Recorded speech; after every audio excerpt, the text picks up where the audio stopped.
Atos capítulo 9.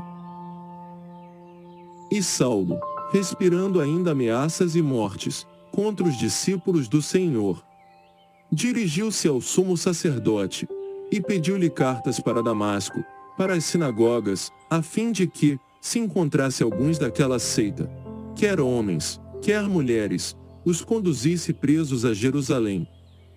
E indo no caminho, aconteceu que, chegando perto de Damasco, subitamente o cercou um resplendor de luz do céu. E caindo em terra, ouviu uma voz que lhe dizia: Saulo, Saulo, por que me persegues? E ele disse: Quem és, Senhor? E disse o Senhor: Eu sou Jesus, a quem tu persegues. Duro é para ti recalcitrar contra os aguilhões. E ele, tremendo e atônito, disse: Senhor, que queres que faça? E disse-lhe o Senhor: Levanta-te, e entra na cidade, e lá te será dito o que te convém fazer. E os varões que iam com ele pararam espantados, ouvindo a voz, mas não vendo ninguém. E Saulo levantou-se da terra, e abrindo os olhos, não via ninguém. E guiando-o pela mão, o conduziram a Damasco. E esteve 3 dias sem ver, e não comeu, nem bebeu. E havia em Damasco um certo discípulo chamado Ananias. E disse-lhe o Senhor em visão: Ananias. E ele respondeu: Eis-me aqui, Senhor. E disse-lhe o Senhor: Levanta-te, e vai à rua chamada direita, e pergunta em casa de Judas, por um homem de Tarso, chamado Saulo. Pois eis que ele está orando. E numa visão, ele viu que entrava um homem chamado Ananias, e punha sobre ele a mão, para que tornasse a ver. E respondeu Ananias: Senhor, de muitos ouvi acerca deste homem, quantos males tem feito aos teus santos em Jerusalém. E aqui, tem poder dos principais dos sacerdotes, para prender a todos os que invocam o teu nome.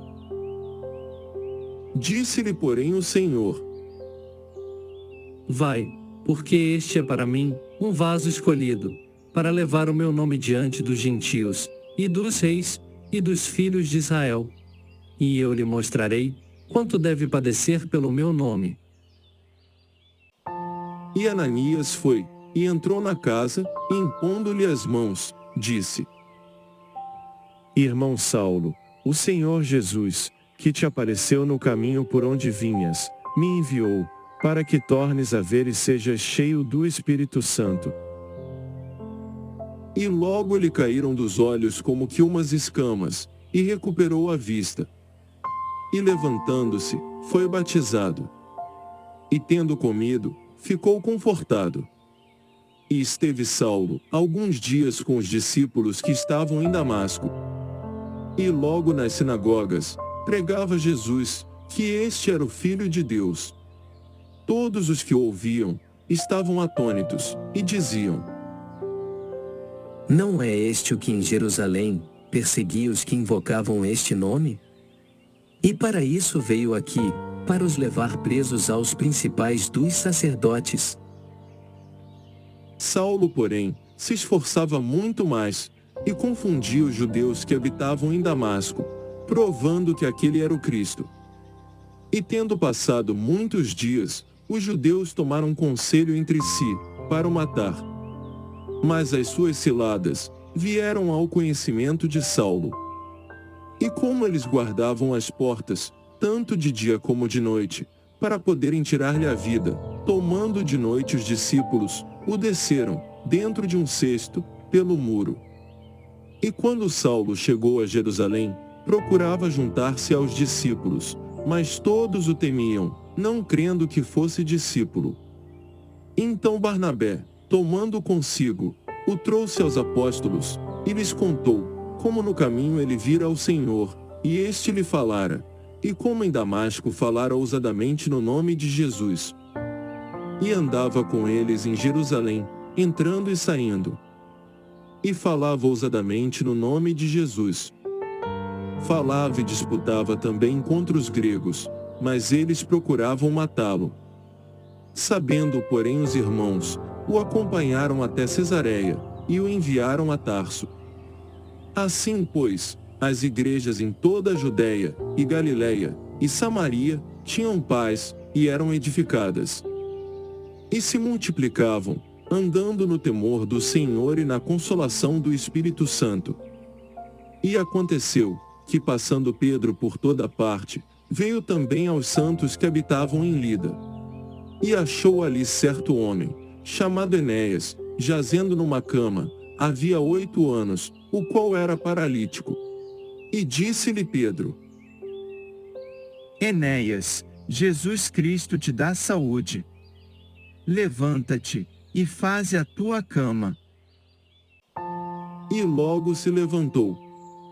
E viram-no todos os que habitavam em Lida e Sarona, os quais se converteram ao Senhor. E havia em Jope uma discípula chamada Tabita, que traduzido se diz Dorcas. Esta estava cheia de boas obras e esmolas que fazia. E aconteceu naqueles dias, que enfermando ela, morreu. E tendo-a lavado, a depositaram num quarto alto.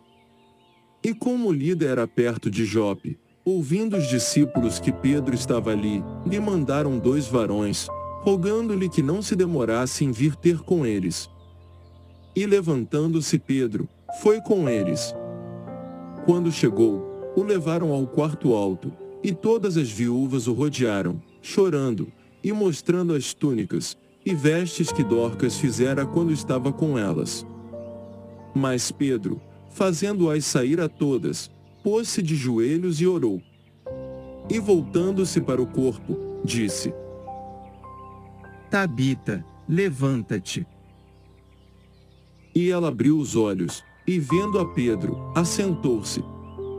E ele, dando-lhe a mão, a levantou, e chamando os santos e as viúvas, apresentou-lhe a viva. E foi isto notório por toda a Jope, e muitos creram no Senhor. E ficou muitos dias em Jope, com um certo Simão curtidor.